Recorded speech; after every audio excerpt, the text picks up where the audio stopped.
October 14, 1943. The frigid air at 28,000 feet cuts through leather flight suits like razor wire. Inside a B-17 Flying Fortress named Sweet Caroline, Staff Sergeant Thomas Sullivan grips his .50 caliber Browning, breath freezing on his oxygen mask as he watches the P-47 Thunderbolts peel away, waggling their wings in a final solemn farewell. The escort fighters have reached the edge of their fuel range. They cannot go any further.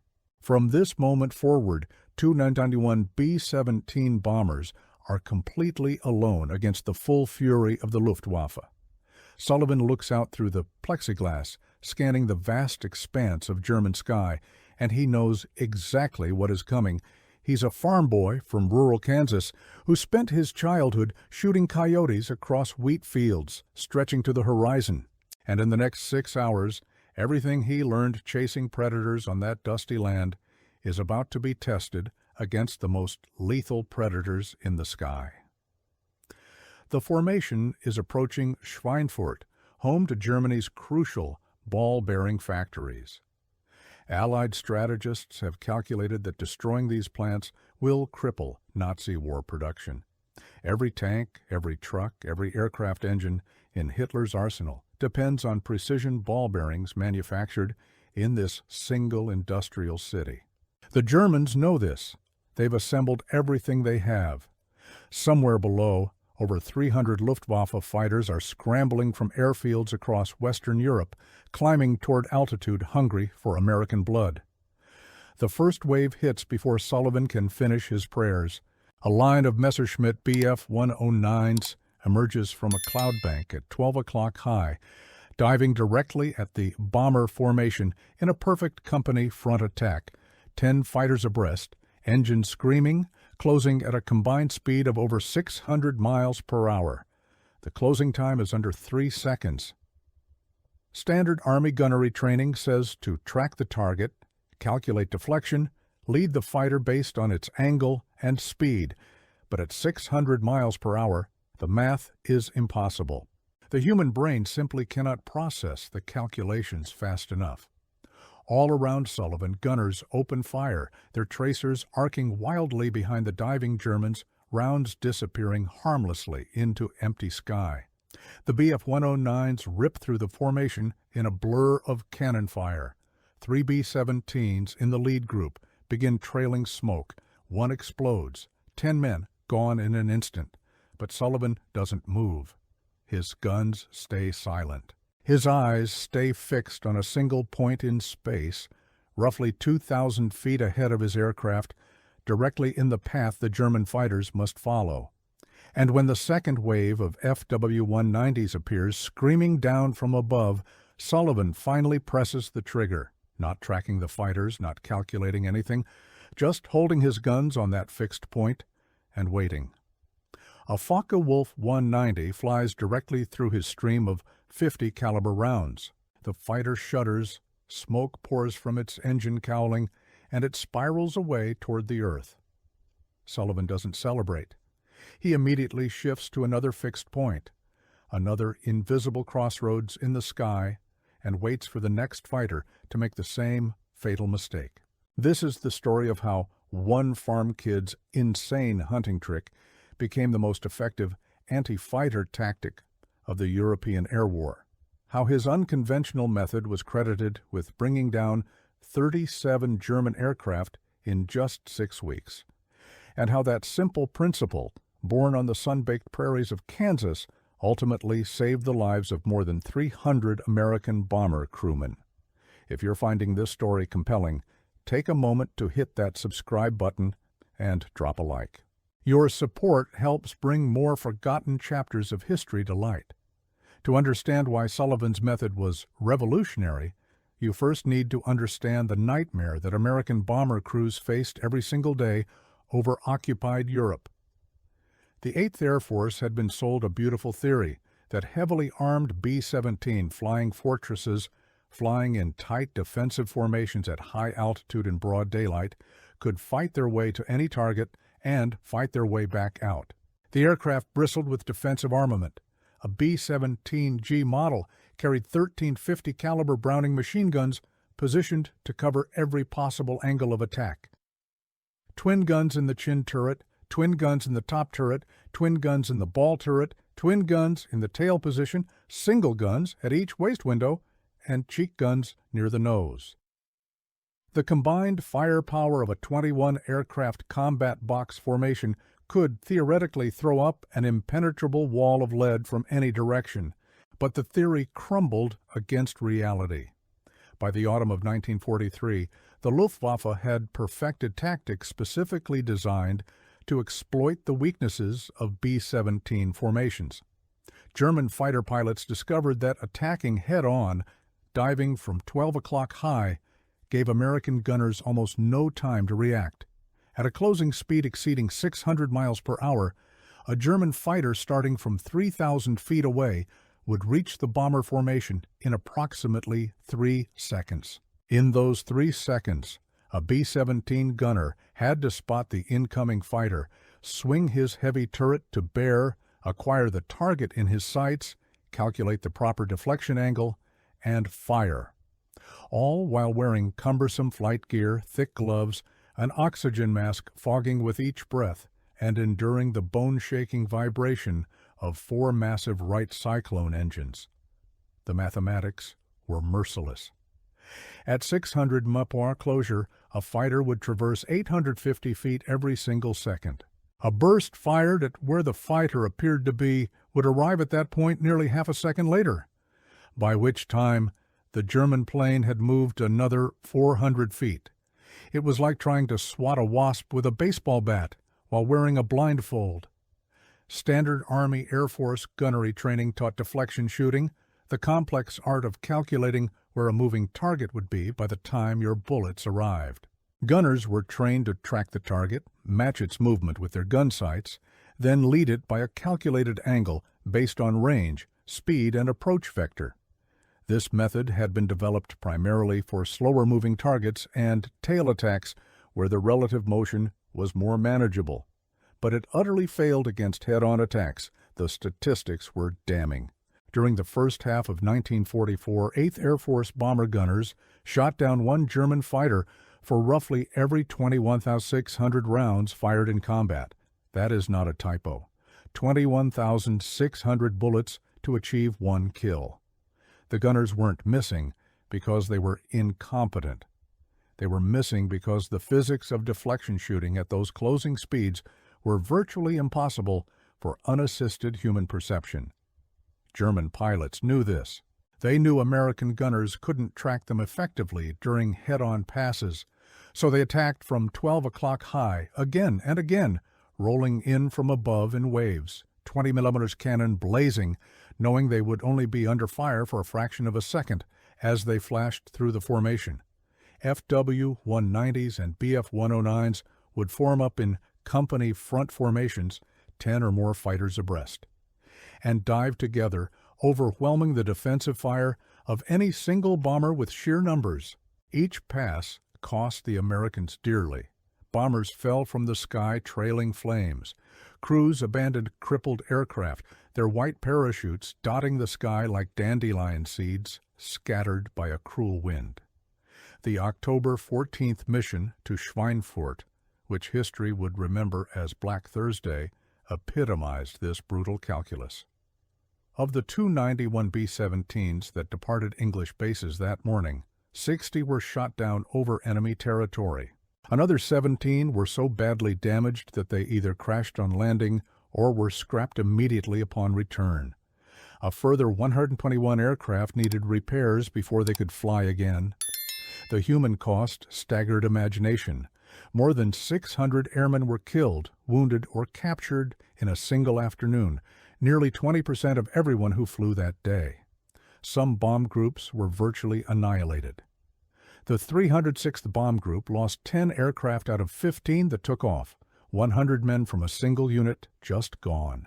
Survivors described watching the sky fill with parachutes, watching wingmen's aircraft simply disintegrate under concentrated cannon fire, watching friends tumble earthward in flaming coffins because the bombardment was so intense there was no time to bail out.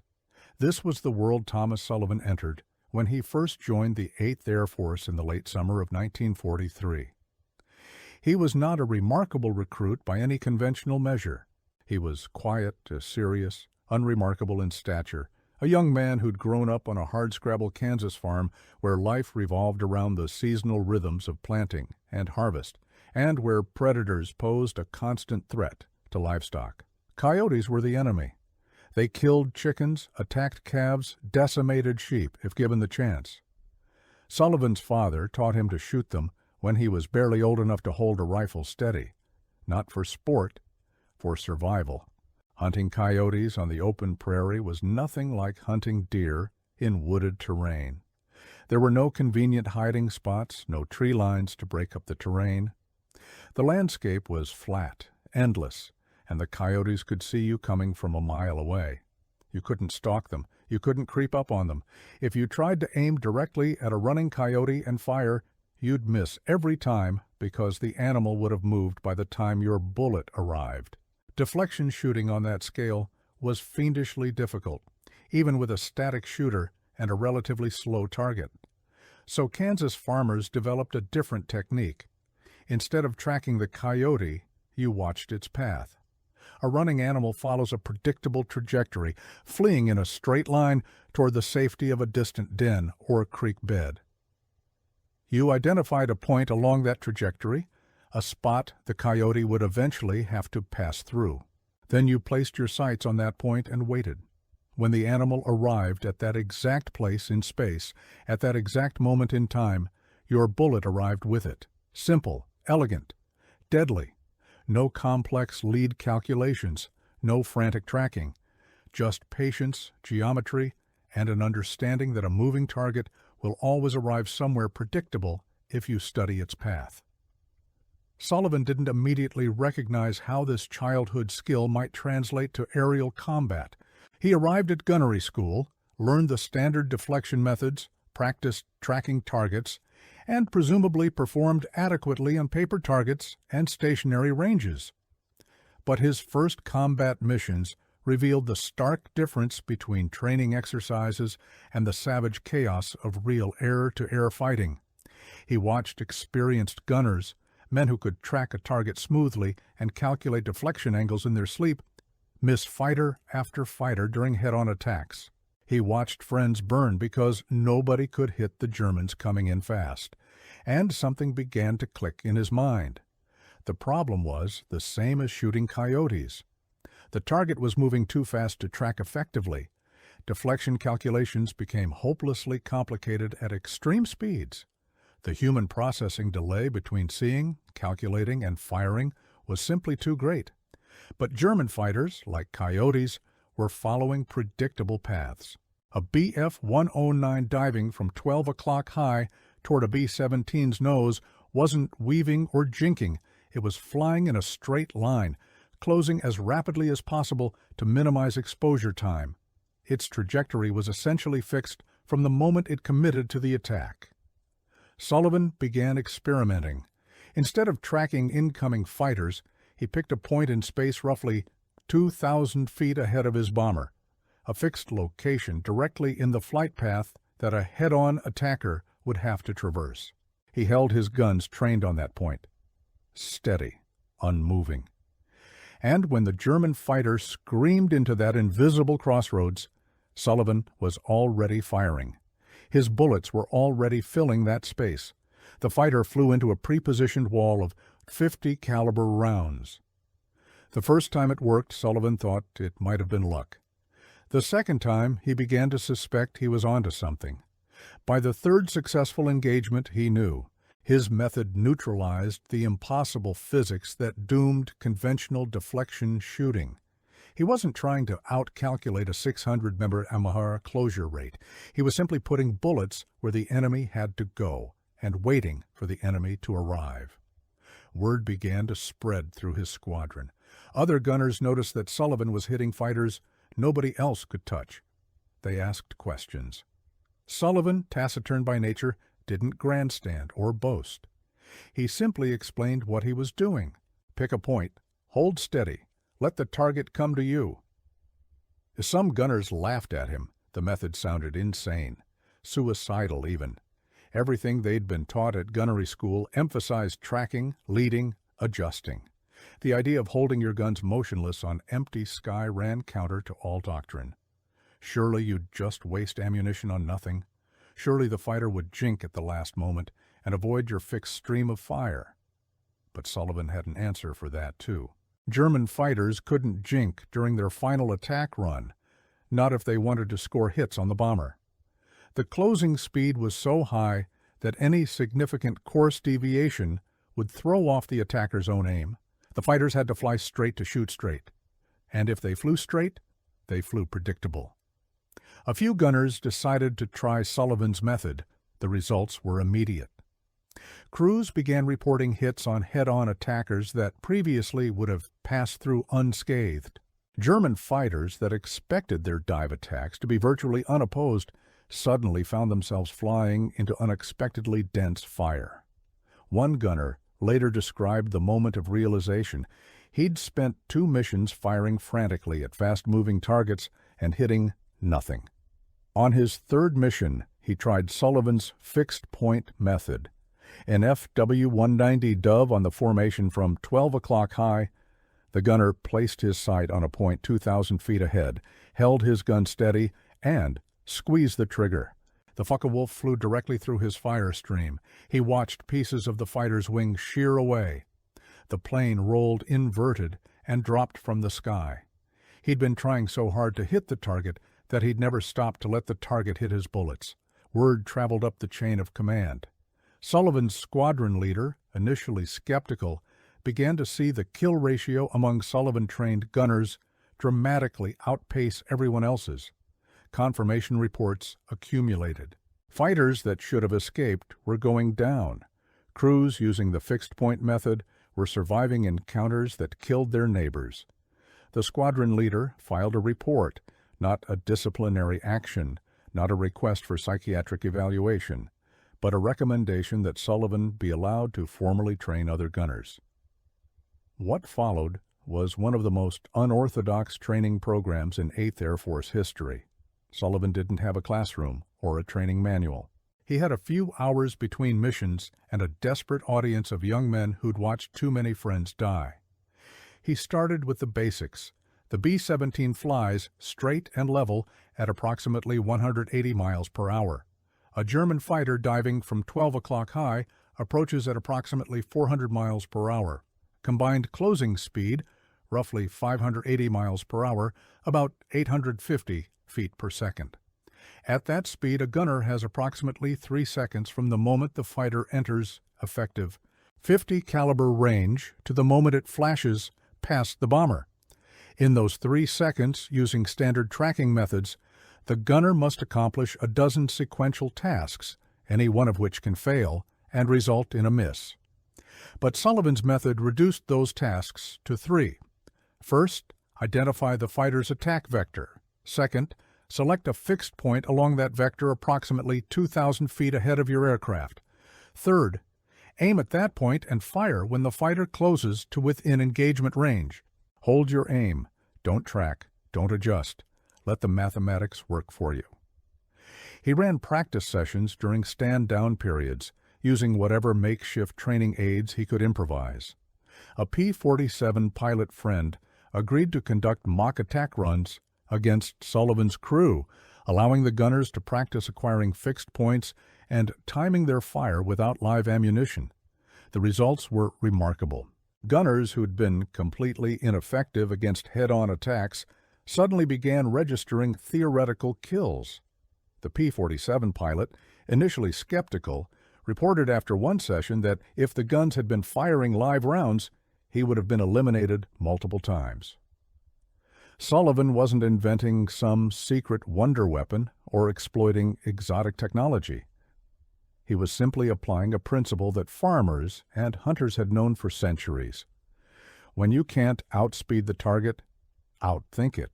Put yourself where the target has to go, rather than chasing where the target has been. The method was so elegantly simple that hardened gunnery instructors initially dismissed it as amateur nonsense. But the body count told the truth.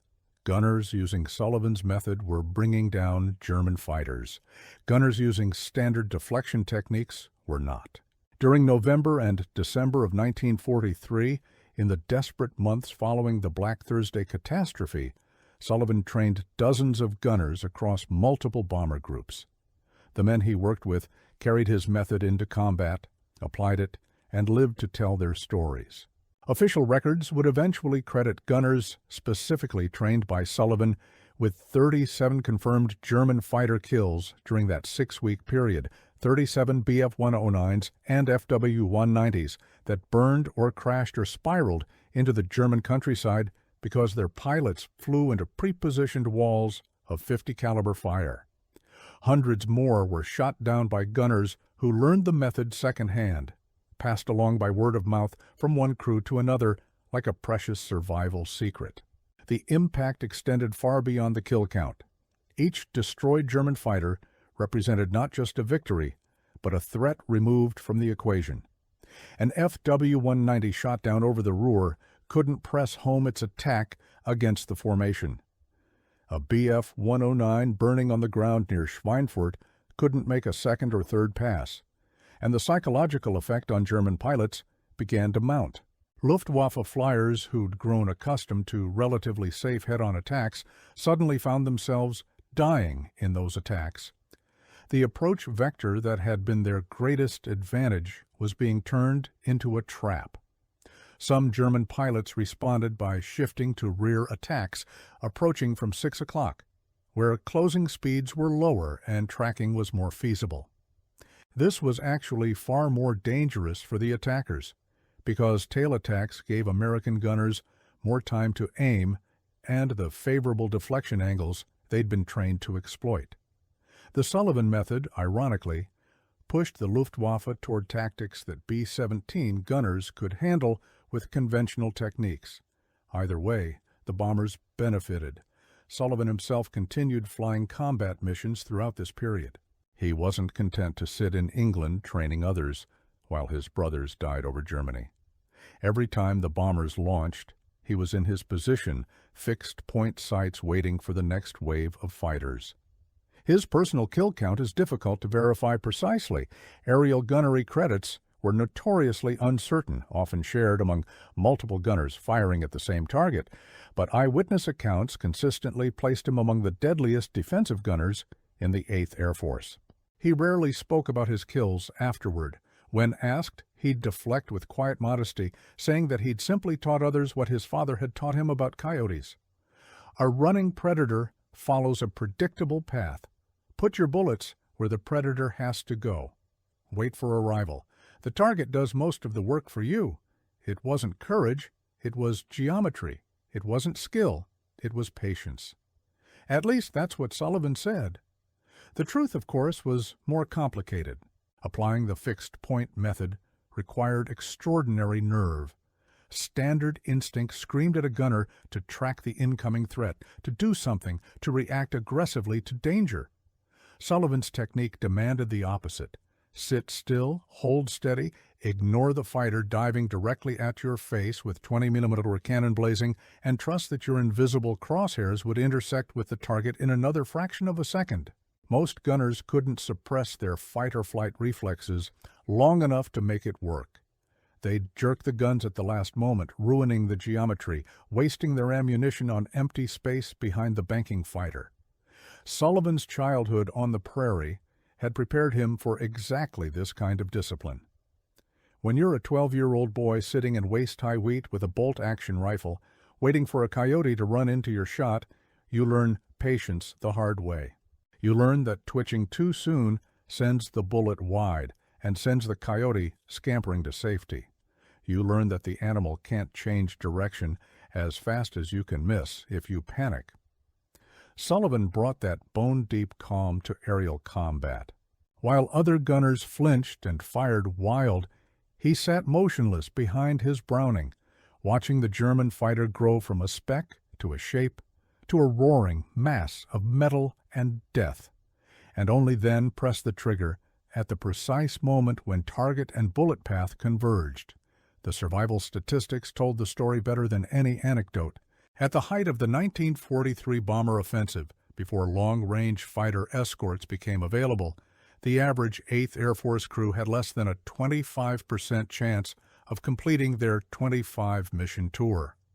3 out of 4 men would be killed, captured, or seriously wounded before finishing their rotation. In certain bomb groups, during particularly deadly periods, the odds plummeted even further. The 100th Bomb Group, nicknamed the Bloody Hundredth, suffered losses that sometimes approached total annihilation. Entire formations would launch on a mission and simply never come back. Against this backdrop, any method that even marginally improved survivability could save hundreds of lives. Sullivan's fixed-point technique wasn't a miracle solution. German fighters still got through. Bombers still fell. Crews still perished in burning aircraft or froze to death on parachute descents or faced brutal treatment in POW camps. But the margin made a difference. A gunner who might have missed 10 head-on attacks using standard methods might hit 2 or 3 using Sullivan's approach. Multiply that improvement across an entire formation of 21 aircraft, each with multiple gunners, and the defensive fire output increased significantly. More German fighters took damage. More German fighters broke off attacks early. More German pilots hesitated before committing to their dives. By conservative calculations, the 37 confirmed kills attributed to Sullivan-trained gunners during November-December 1943 represented saved aircraft, B-17s that survived encounters they might have otherwise lost. At 10 crew members per bomber, 37 kills potentially translated to 350 or more American airmen who made it home because a German fighter was burning in a field instead of pressing its attack. And those figures only counted the confirmed kills. The number of damaged fighters that limped back to German airfields, pilots wounded, attackers disrupted, these were uncountable, but unquestionably significant. Sullivan never received the recognition that fighter aces accumulated. Pilots like Richard Bong, America's top ace with 40 confirmed aerial victories, became national heroes, feted in newspapers and awarded the Medal of Honor. Gunners were a different breed. They didn't fly the aircraft. They didn't pick the targets or navigate the missions. They sat in cramped turrets or froze at open waist windows, breathing bottled oxygen at altitudes where exposed skin froze in seconds, and they fired at enemies they could barely track and rarely hit. The glory, such as it was, went elsewhere. But among the men who flew heavy bombers over Germany in the darkest months of 1943, Sullivan's name carried weight. He was the farm kid who figured out what the brass couldn't teach. He was the quiet sergeant who stood at chalk-drawn diagrams and explained, in simple terms, how to stop dying. He was the proof that sometimes the most valuable knowledge doesn't come from training manuals or officer academies. It comes from listening to your father explain how to shoot a coyote before it reaches the sheep. The war did not end in 1943.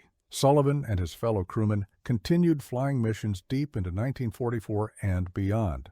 Eventually, the arrival of long-range P-51 Mustang fighter escorts transformed the air war, providing protection that B-17 formations could only dream of during the Black Thursday era. The Luftwaffe's day fighter force was gradually ground down through attrition, losing experienced pilots faster than they could be replaced, until the once fearsome interceptor arm became a shadow of its former self. By the spring of 1945, American bombers flew over Germany with something approaching impunity. But in the crucible months of late 1943, when the 8th Air Force stood on the edge of defeat, when mission after mission ended in catastrophic losses, when young men wrote farewell letters to their families every night because the odds said they wouldn't return. In those months, a Kansas farm kid's hunting trick was the difference between life and death for more Americans than any single weapon or tactical innovation. Sullivan didn't invent a new technology. He didn't discover a secret enemy weakness. He simply remembered something his father taught him on a dusty prairie, and he applied it to a problem that was eliminating American bombers at an unsustainable rate. The fixed-point method eventually became part of formal gunnery doctrine. Military analysts studied why it worked, codified its principles, and incorporated it into training programs. Later generations of aerial gunners learned the technique without ever knowing where it came from, without knowing about the quiet Kansas sergeant who first explained it to desperate men in cold English briefing rooms. Like many innovations born of necessity in wartime, it was adopted, absorbed, and anonymized. The soldiers who used it never thought to ask who invented it. They just used it to survive. Sullivan survived the war. He returned to Kansas, returned to the farm, returned to a life that never included headlines or medals or recognition beyond his immediate circle. He didn't speak much about his combat experiences. When his children or grandchildren asked about the war, he'd offer fragments, stories about cold and fear and the endless drone of bomber engines. He never mentioned that he'd revolutionized aerial gunnery. He never boasted about the 37 kills or the 350 saved lives. To him, it was just common sense. The Germans were coyotes. The bullets were the same bullets his father taught him to aim. The mathematics were the mathematics of the prairie. He lived quietly and died quietly, another aging veteran fading into the tapestry of America's greatest generation. The 8th Air Force memorials list the famous names, the pilots, the generals, the Medal of Honor recipients. They rarely mention the gunners who froze in open turrets, whose fingertips went black with frostbite, whose eardrums ruptured from altitude sickness, who squeezed triggers until the barrels glowed red and the casings piled knee-deep. They rarely mention the farm kid whose hunting trick was worth more than a squadron of fighter escorts. But the men who flew with Sullivan remembered. They remembered the first time they tried his method and watched an FW-190 come apart at the seams. They remembered the shock of realizing that head-on attacks, which had seemed utterly unbeatable, could be countered by nothing more than patience and geometry.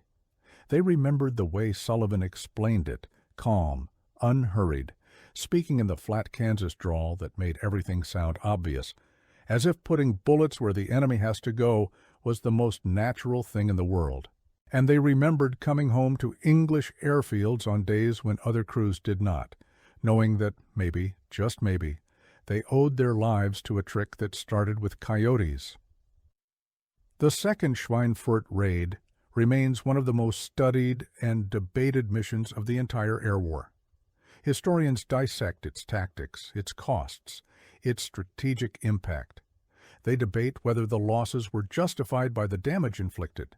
They analyze command decisions, weather patterns, fighter escort ranges.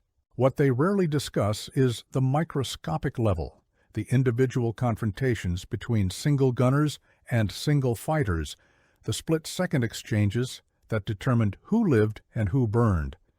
That level of the story disappears into statistics and aggregate casualty figures. But the war was fought at that level. Every B-17 that survived a mission carried 10 men home because those 10 men and the defensive gunners around them managed to live through hundreds of individual moments where a German fighter was trying to destroy them. Every improvement in gunnery technique, every marginal increase in defensive effectiveness rippled outward through those individual moments and accumulated into saved lives that showed up nowhere in the after-action reports. Thomas Sullivan understood this intuitively. He never spoke in terms of grand strategy or industrial bombing theory. He spoke in terms of coyotes and fixed points and putting bullets where they needed to go. He spoke in terms of helping the man next to him survive the next 3 seconds. That was the scope of his war. 3 seconds at a time, one fixed point after another, one diving fighter following its predictable path into his waiting guns. 37 confirmed kills, 350 bomber crewmen saved. A revolution in aerial gunnery born on the Kansas prairies, and a farm kid who never thought of himself as a hero because all he did was apply what his father taught him about shooting coyotes. The Germans were faster than coyotes, and their guns were bigger, but the principle was the same. A running predator follows a predictable path. Put your bullets where the predator has to go. Wait for the intersection. In those desperate autumn months of 1943, when the B-17s flew into hellfire over Schweinfurt and Regensburg and a dozen other burning cities, that principle was worth more than all the calculations in all the gunnery manuals ever written. It was worth more than advanced sighting systems or heavier caliber weapons. It was the distilled wisdom of frontier survival, carried from the endless prairies into the endless sky, applied with steady hands and ice-cold nerve against enemies who never suspected that the calm gunner with the Kansas drawl had figured out their game. The B-17 formations kept flying, the Luftwaffe kept attacking, and every time a German fighter dove from 12 o'clock high, somewhere in that vast constellation of American bombers, a gunner trained by Sullivan, or a gunner trained by a gunner trained by Sullivan, picked a fixed point in the sky, held his gun steady, and waited for the intersection that meant life or death. Sometimes the method failed. The fighter jinked at an unexpected moment. The gunner flinched. The mathematics didn't quite align. But more often than before, far more often than standard deflection shooting allowed, the method worked. The fighter flew into the bullet stream. The .50 caliber rounds tore through aluminum and steel and flesh. The predator died, and the flock survived. That's the measure of Sullivan's contribution, not in medals or headlines, but in simple survival. Men who should have died did not die because he taught them how to shoot. Families who should have received telegrams did not receive them, because their sons and brothers and fathers learned the fixed-point method and applied it in the 3 most critical seconds of their lives. Children who might never have been born were born because their fathers came home from Germany instead of burning over it. The coyote hunters of Kansas probably never imagined their techniques being used against Messerschmitt and Focke-Wulf. They were thinking about livestock and fences and the hard economics of frontier agriculture. But the principles they developed, patience, prediction, placing yourself at the intersection rather than chasing the target, turned out to be universal. They worked against predators that ran on 4 legs, and they worked against predators that screamed out of the sky at 600 miles per hour with cannons blazing. Sullivan understood that universality. He saw past the surface differences between coyotes and fighters, between Kansas wheat fields and German skies. He recognized the underlying geometry, the fundamental truth that a target moving on a predictable path can be met rather than chased. And he had the courage to act on that recognition in conditions that would have paralyzed most men. Conditions of extreme cold, extreme fear, extreme time pressure, and extreme consequences for failure. That combination of insight and nerve made him invaluable to the 8th Air Force, even if the 8th Air Force never formally recognized it. He wasn't a decorated hero. He wasn't a famous ace. He was a farm kid with sharp eyes and steady hands. And in the deadliest air campaign of the war, those qualities mattered more than all the formal training in the world. The men of Bomber Command faced challenges that no previous generation of warriors had ever experienced. They fought in an environment where the temperature routinely dropped below -40 degrees, where oxygen deprivation could cause unconsciousness in minutes, where a single bullet hole in a hydraulic line could doom an aircraft. They fought encased in layers of leather and fleece that restricted movement, wearing gloves that made fine manipulation nearly impossible, peering through fogged plexiglass at enemies who attacked so fast the brain could barely register them.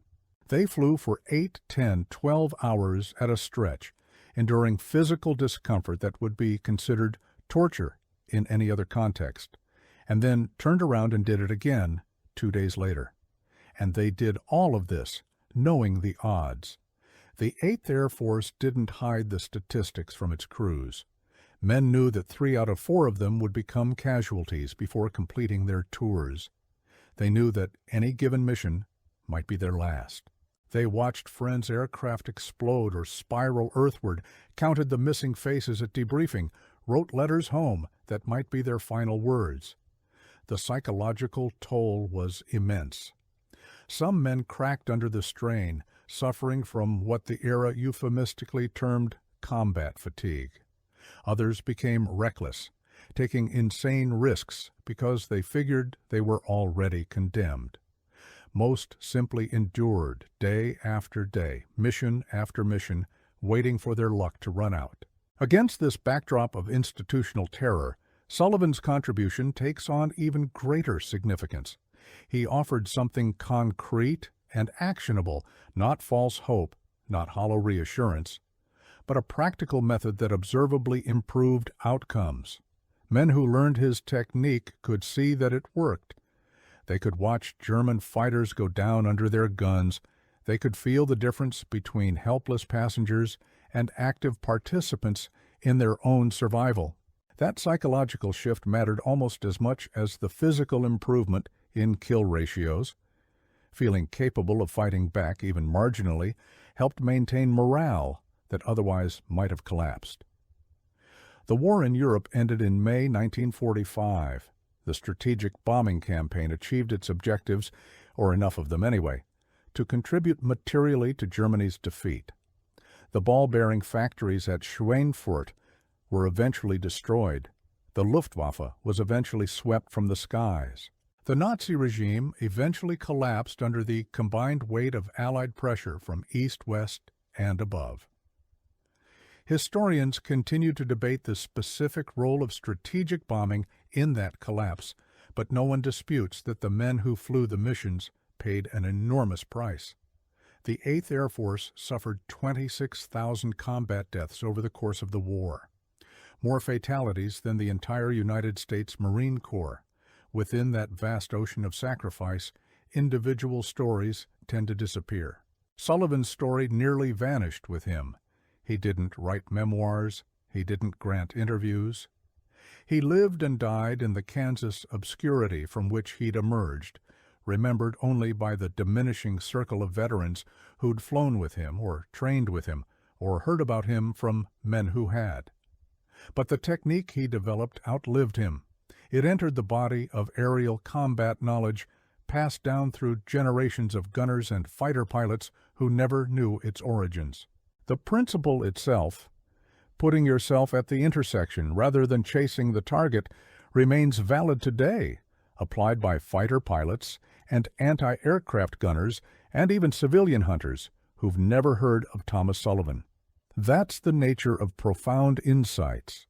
They transcend their origins. They become common sense, obvious in retrospect, absorbed so completely into practice that they seem innate rather than invented. Sullivan's fixed-point method seems obvious now because it worked, because it was adopted, because it became doctrine. But in the autumn of 1943, when B-17s were falling from the sky and gunnery schools were teaching techniques that couldn't cope with head-on attacks, it wasn't obvious at all. It took a farm kid from Kansas to see what the experts missed, to recognize that German fighters were just coyotes with cannons, and that the same principle that saved sheep could save bomber crews. The last surviving gunners from that era have mostly passed now. The B-17s themselves have become museum pieces, their .50 caliber Brownings silent, their turrets still, their missions commemorated in plaques and monuments, but no longer in living memory. But the principle survives. Somewhere, right now, someone is teaching a younger generation that a moving target on a predictable path can be met at the intersection rather than chased from behind. Somewhere, right now, that lesson is saving someone's life, just as it saved lives 80 years ago over the burning factories of Schweinfurt. Thomas Sullivan never sought credit for that. He never imagined himself as the progenitor of a tactical revolution. He just remembered what his father taught him about coyotes, and he applied it to the problem in front of him, and he shared what he'd learned with anyone willing to listen. That's what practical men from practical backgrounds do. They don't theorize, they solve. And in solving, sometimes they change the world in ways they never anticipated. 37 confirmed kills, 350 bomber crewmen who lived to come home. A hunting trick from the Kansas prairie that became one of the most effective defensive tactics of the air war. And a quiet farm kid who never thought of himself as special, because all he did was apply what he already knew to a new kind of predator in a new kind of sky. That's the story. Not a story of medals or glory, but a story of survival. Not a story of famous names, but a story of quiet competence applied under impossible pressure. Not a story that made headlines, but a story that made widows into wives and orphans into children and graves into homecomings.